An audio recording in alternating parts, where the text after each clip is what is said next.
नमस्कार। स्टोरी शायरी के इस एपिसोड में मैं प्रशांत नानकर आप सबका तहे दिल से स्वागत करता हूं। आज के इस एपिसोड में हम बात करेंगे रक्षाबंधन इस त्यौहार के बारे में। इसमें हम देखेंगे रक्षाबंधन का महत्व और उससे जुड़ी एक नहीं, दो नहीं, 5 पौराणिक और ऐतिहासिक कहानियाँ। रक्षाबंधन यानी भाई बहन के रिश्ते का एक प्रसिद्ध त्यौहार। रक्षा का मतलब होता है सुरक्षा और बंधन का मतलब होता है बाध्य होना। आज के दिन अपनी बहन से इस रक्षा सूत्र या राखी के बंधवाने के बाद उस बहन की आजीवन सुरक्षा के लिए भाई बाध्य हो जाता है। आप जैसा कि जानते हैं, रक्षाबंधन का ये त्यौहार श्रावण मास की पूर्णिमा के दिन मनाया जाता है। श्रावण यानी सावन में मनाए जाने के कारण इसे श्रावणी या सावनी भी कहते हैं। रक्षाबंधन के दिन बहनें भाइयों की कलाई पर रक्षा सूत्र या राखी बांधती हैं। साथ ही वे भाइयों की दीर्घायु, समृद्धि और खुशी आदि की कामना भी करती हैं। राखी सामान्यतः बहनें भाई को ही बांधती हैं, परंतु ब्राह्मणों, गुरुओं और परिवार में छोटी लड़कियों द्वारा सम्मानित संबंधितों को भी राखी बांधी जाती है। कभी कभी सार्वजनिक रूप से किसी प्रतिष्ठित व्यक्ति को भी राखी कई जगह पे बांधी जाती है। हम जब छोटे थे तो मुझे याद है कि हम हमारे साइकिल को, हमारे पेन को, हमारे स्कूल बैग को भी हम रक्षा सूत्र बांधते थे। रक्षा सूत्र या राखी बांधते हुए एक मंत्र पढ़ा जाता है, जिसे पढ़कर पुरोहित जी यजमानों को रक्षा सूत्र बांध सकते हैं। वो मंत्र कुछ इस प्रकार है। ओम येन बद्धो बलि राजा दानवेंद्रो महाबला तेन त्वामपि बध्नानि रक्षे माचल माचल। अर्थात इस रक्षा सूत्र से महान शक्तिशाली दानवेंद्र राजा बलि को बांधा गया था। उसी सूत्र से मैं तुझे बांधता हूँ। हे रक्षे यानी कि हे राखी, तुम अडिग रहना, तुम अपने संकल्प से कभी भी विचलित न होना। इसमें बलि का जो नाम आया है उसकी कहानी कुछ ऐसी है। दानवेंद्र राजा बलि ने जब 100 यज्ञ पूर्ण कर स्वर्ग का राज्य छीनने का प्रयत्न किया था तो इंद्र आदि देवताओं ने भगवान विष्णु से प्रार्थना की थी। तब भगवान वामन अवतार लेकर ब्राह्मण का वेश धारण कर राजा बलि से भिक्षा मांगने पहुंचे। गुरु के मना करने पर भी बलि ने 3 पग भूमि दान कर दी। भगवान ने 3 पग में सारा आकाश, पाताल और धरती नापकर राजा बलि को रसातल में भेज दिया था। इस प्रकार भगवान विष्णु द्वारा बलि राजा के अभिमान को चकनाचूर कर देने के कारण यह त्यौहार बलेव नाम से भी प्रसिद्ध है। कहते हैं एक बार बलि रसातल में चला गया था। तब बलि ने अपने भक्ति के बल से भगवान से रात दिन अपने सामने रहने का वचन ले लिया था। भगवान के घर न लौटने से परेशान माता लक्ष्मी जी को नारद जी ने एक उपाय बताया। उस उपाय का पालन करते हुए लक्ष्मी जी ने राजा बलि के पास जाकर उसे रक्षा बंधन बांधकर अपना भाई बना लिया था और अपने पति विष्णु को अपने साथ वो ले आई थी। उस दिन श्रावण मास की यह पूर्णिमा तिथि थी।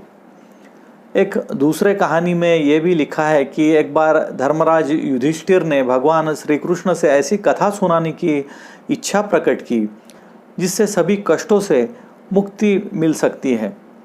इसके उत्तर में श्री कृष्ण ने उन्हें यह कथा सुनाई थी। प्राचीन काल में देवों और असुरों के बीच लगातार 12 वर्ष तक संग्राम हुआ। ऐसा मालूम हो रहा था कि युद्ध में असुरों की विजय होना बिल्कुल तय है। दानवों के राजा ने तीनों लोकों पर कब्जा कर स्वयं को त्रिलोक का स्वामी घोषित कर दिया था। दैत्यों के सताए देवराज इंद्र गुरु बृहस्पति के शरण में पहुँचे और रक्षा के लिए उन्होंने उनकी प्रार्थना की। श्रावण पूर्णिमा को प्रातःकाल रक्षा विधान पूर्ण किया। इस विधान में गुरु बृहस्पति ने उसी मंत्र का पाठ करने को बोला था, जो मंत्र मैंने आपको बोला, ये न बद्धो बलि राजा दानवेंद्रो महाबला तेन त्वामपि बध्नानि रक्षे माचल माचल। साथ ही इंद्र और उनकी पत्नी इंद्राणी ने भी पीछे पीछे इस मंत्र को दोहराया था। इंद्राणी ने सभी ब्राह्मणों से रक्षा सूत्र में शक्ति का संचार कराया और इंद्र के दाहिने हाथ की कलाई पर उसे बांध दिया। इस सूत्र से प्राप्त बल के माध्यम से इंद्र ने असुरों को हरा दिया और खोया हुआ शासन पुनः प्राप्त किया। उस दिन से श्रावण पूर्णिमा के ये दिन यह धागा बांधने की प्रथा चली आ रही है। यह धागा धन, शक्ति, हर्ष और विजय देने में पूरी तरह से समर्थ माना गया है। इतिहास में कृष्ण और द्रौपदी की भी एक कहानी प्रसिद्ध है, जिसमें शिशुपाल का वध अपने सुदर्शन चक्र के द्वारा करने के बाद श्री कृष्ण की उंगली को चोट आ गई थी। तो श्री कृष्ण की जो घायल उंगली थी, द्रौपदी ने अपनी वस्त्र से उसका एक टुकड़ा फाड़कर, अपने साड़ी का एक टुकड़ा फाड़कर उसे बांध दिया था और इस उपकार के बदले श्री कृष्ण ने द्रौपदी को किसी भी संकट में सहायता करने का वचन दिया था। भगवान कृष्ण ने इस उपकार का बदला बाद में चीरहरण के समय चुकाया था। धर्म के अनुसार इस श्रावण पूर्णिमा की और एक कथा है, वह है भगवान विष्णु के हयग्रीव अवतार की। धर्म ग्रंथों के अनुसार एक बार मधु और कैटभ नाम के दो शक्तिशाली राक्षस ब्रह्मा जी से वेदों का हरण कर रसातल में पहुंच गए थे। वेदों का हरण होने के बाद ब्रह्मा जी बहुत दुखी हुए और भगवान विष्णु के पास पहुंचे। तब भगवान ने हयग्रीव अवतार लिया। इस अवतार में भगवान विष्णु की गर्दन और मुख घोड़े के समान थी। तब भगवान हयग्रीव रसातल पहुँचे और उन्होंने ये मधु और कैटभ नाम के जो राक्षस थे उनका वध कर दिया और जो वेद थे वो पुनः ब्रह्मा जी को वापस लाके दे दिए। तो ये दिन भी श्रावण पूर्णिमा का दिन था। तो इस श्रावण पूर्णिमा के बारे में यह जो पौराणिक कथाएं हैं वो हमने देखी। इसी श्रावण पूर्णिमा के बारे में कुछ ऐतिहासिक कथाएं भी हैं।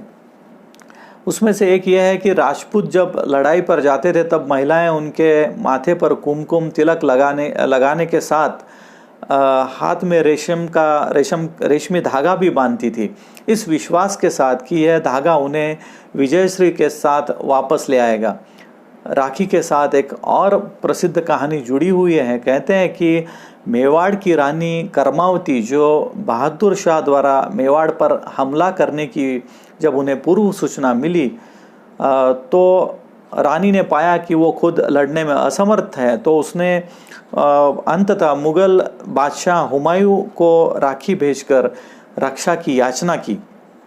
हुमायूं हालांकि मुसलमान थे, लेकिन उन्होंने इस राखी की लाज रखी और मेवाड़ पहुंचकर उन्होंने बहादुर शाह के विरुद्ध मेवाड़ की ओर से लड़ते हुए कर्मावती और उसके राज्य की रक्षा की थी। एक अन्य प्रसंगानुसार सिकंदर की पत्नी ने अपने पति के हिंदू शत्रु पुरु को राखी बांधकर अपना मुंह बोला भाई बनाया था और युद्ध के समय सिकंदर को न मारने का वचन उन्होंने पुरु से लिया था।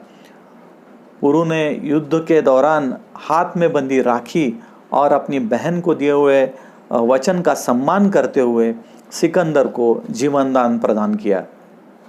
तो दोस्तों, ये अलग अलग कहानियाँ जो इस रक्षाबंधन से जुड़ी हुई हैं या इस श्रावण पूर्णिमा से जुड़ी हुई हैं, तो हमने आपके लिए संकलित की थी।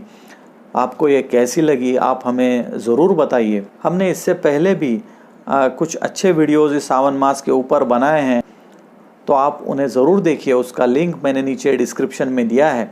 आपको ये वीडियो कैसी लगी या आप हमें ज़रूर बताइए। आप कमेंट नीचे कीजिए, आप लाइक हमारे वीडियो को कीजिए और अपने दोस्तों के साथ इस वीडियो को ज़रूर शेयर कीजिए। और हाँ, हमारे चैनल को सब्सक्राइब करना मत भूलिएगा। ऐसे ही अलग अलग अच्छे वीडियोज़ हमारे चैनल पे आते रहेंगे, आप उन्हें ज़रूर देखिए। तब तक के लिए मैं आपसे विदा लेता हूँ। नमस्कार।